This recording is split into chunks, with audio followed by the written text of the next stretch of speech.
How you going, top blokes and Sheilas? Welcome to me second Aussie Man Recommends video, where I just recommend a bunch of film and TV shit that I've been watching over the last month. I help you navigate your way through fucking Netflix, popcorn time, and the cinema in particular. Me first recommendation this month, a bunch of people recommended this to me, so I'm going to pay it forward. Mr. Robot.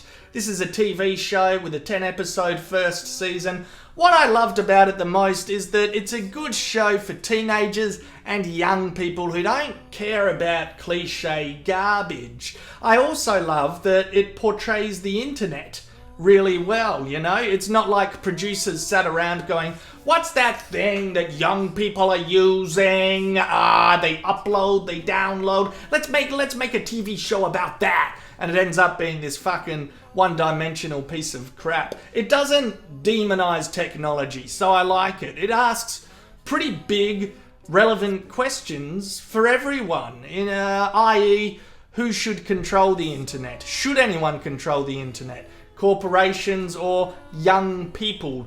There's a powerful group of people out there that are secretly running the world. I'm talking about the guys no one knows about, the guys that are invisible. The top 1% of the top 1%, the guys that play God without permission. Look, I'm not that old. I'm quite blessed to have been around when I was fucking 13, 14, 15 and decentralized networks like Napster popped up. Bloody good days.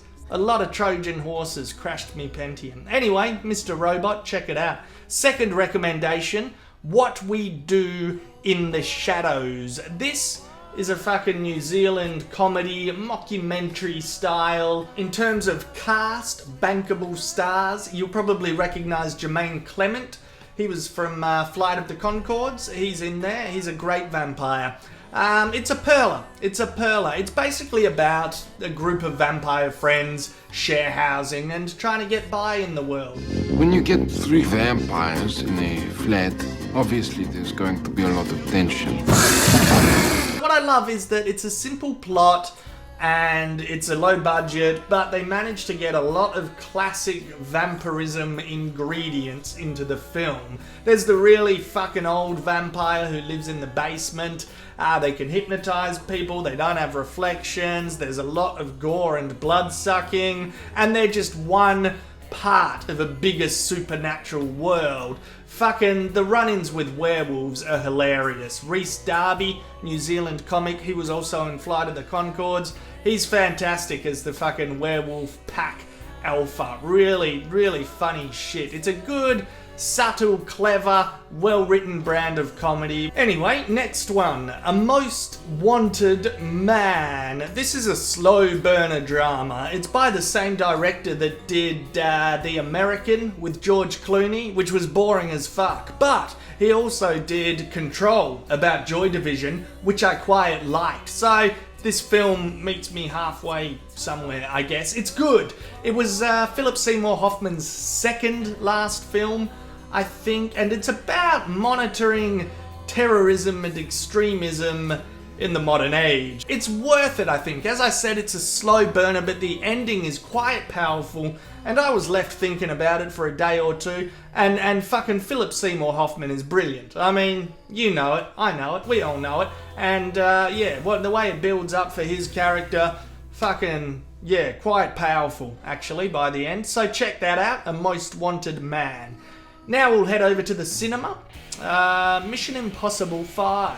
Look, what I like about it, and this is what's awesome, is that it's so confident with its formula, and it's got that formula down pat. Ethan Hunt doesn't need to be more than a dude with a problem who has a bunch of physical obstacles to overcome.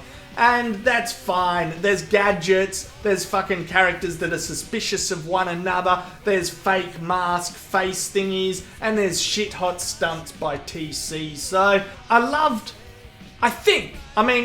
you fucking challenge me on this, challenge me to a duel. But I think Simon Pegg had the most screen time in this one than he's had in the previous two, and I love that. I'm a big fan of Pegg.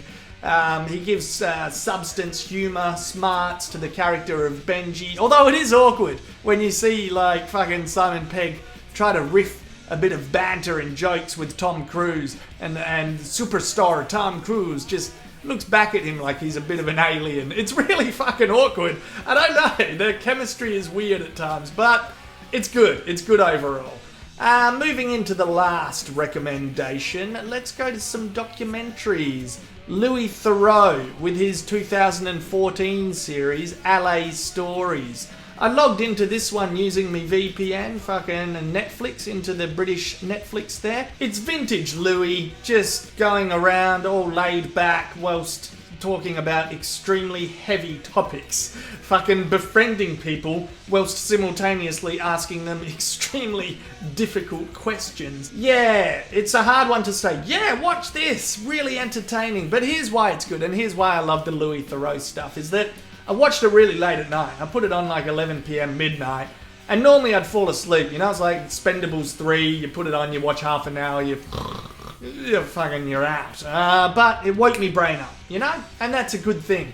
You should always try and wake your brain up when you can. Not always, when you got a big day the next day and you got to be up early. But fuck that if you don't. Bloody stay up late and keep that brain ticking over. So, those are my recommendations for August. Fucking have a look at them. I hope they help you in life in some way. I've enjoyed them. I'm going to keep watching stuff over the next month, probably forever. So, yeah, thanks very much, and I'll make another one of these in September. Cheers.